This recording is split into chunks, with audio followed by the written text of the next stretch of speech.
Olá, teremos a oportunidade agora de trabalhar com a decretação da falência, mas na modalidade de autofalência. É a situação em que se trata de um dever do empresário de pedir a sua própria falência. A primeira pergunta que se faz é: por que um empresário, um devedor, vai pedir a sua própria falência? Normalmente, nós já estamos habituados com essa ideia, é o credor que pede a falência do devedor. Mas perceba, a nossa lei no artigo 105 consigna para nós que é um dever do empresário pedir a sua autofalência. Quero destacar que essa parte do dever, ela se mostra um pouco inócua. É uma obrigação que não possui uma sanção. A lei consigna, reforça a ideia de que é um dever, mas não traz nenhum tipo de sanção para aquele empresário. Mas eu quero fazer a seguinte observação. Esse dever, muitas das vezes, se mostra um aliado ao empresário. Isso mesmo, muitas das vezes, pedir falência para o empresário será uma boa saída. Então, a modalidade de autofalência, ela tem sim uma validade. E nós vamos trabalhar isso bem. Quero destacar o seguinte, olha, acompanhem comigo. Normalmente, o empresário, quando está em dificuldade econômica financeira, normalmente ele pede a recuperação judicial porque ele quer ter manutenção daquela atividade. Mas entenda aquelas situações que o próprio empresário não verifica que existe a possibilidade da continuidade do seu negócio.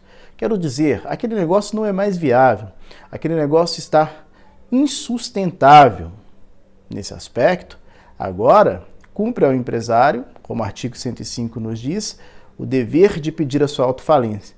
Mas, como não tem sanção, eu quero destacar o seguinte, olha, essa parte, essa autofalência será um aliado do empresário. Você pode estar achando isso estranho, mas eu vou explicar. Imagine a seguinte situação. Uma das possibilidades da desconsideração da personalidade jurídica se dá justamente quando se tem o encerramento irregular da atividade econômica e empresária. Então, diante do encerramento irregular, do fechar as portas, do sumir, não promover a liquidação da atividade, encerrar de forma irregular, é uma das possibilidades, como visto, da desconsideração da personalidade jurídica. E aqui vem a afirmativa que a autofalência pode ser um aliado. Por que pode ser um aliado daquele empresário? Perceba, olha, ao promover o pedido de autofalência, ele vai passar pela liquidação da atividade de empresa, a liquidação do patrimônio e vai encerrar aquela atividade de forma regular, evitando-se com isso a possibilidade da desconsideração da personalidade jurídica. Nós temos que lembrar que a desconsideração da personalidade jurídica pode ocasionar, que os efeitos da falência sejam estendidos aos sócios.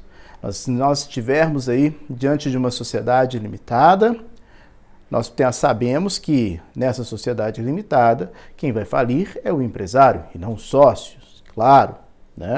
Então, nesse aspecto, é importante consignar que, para que não se tenha a possibilidade dos bens dos sócios virem a responder pela desconsideração da personalidade jurídica pelo encerramento irregular, o ideal é que o empresário, não conseguindo honrar ali com os seus compromissos e sem encerrar a atividade de forma irregular, que promova aí o pedido de autofalência justamente para regularizar a sua situação e, com isso, evitar a desconsideração da personalidade jurídica, como visto. Bem, superada essa situação, passemos agora à verificação do sujeito do processo no processo de autofalência. É claro que o sujeito será o próprio devedor. Nesse caso, não há nenhum tipo de citação. Mas nós temos que entender que existem sociedades em que o patrimônio pessoal dos sócios responde, as chamadas sociedades com responsabilidade ilimitada. Então, o patrimônio pessoal do sócio responde. Nesses tipos de sociedade, nós teremos que escutar, se não tiver uma unanimidade dos sócios acerca do pedido de falência, a deliberação dos sócios não for unânime, nós teremos que ouvir esses sócios que têm responsabilidade ilimitada. Eles deverão participar aí, eles deverão manifestar, tendo em vista que o seu patrimônio responde por aquela atividade. Quero destacar que nas sociedades limitadas, os sócios que possuem mais da metade do capital social podem, em assembleia, decidir sobre a autofalência. Claro que esses sócios serão representados, a atividade é representada pelo administrador, que vai promover aí o ato administrativo.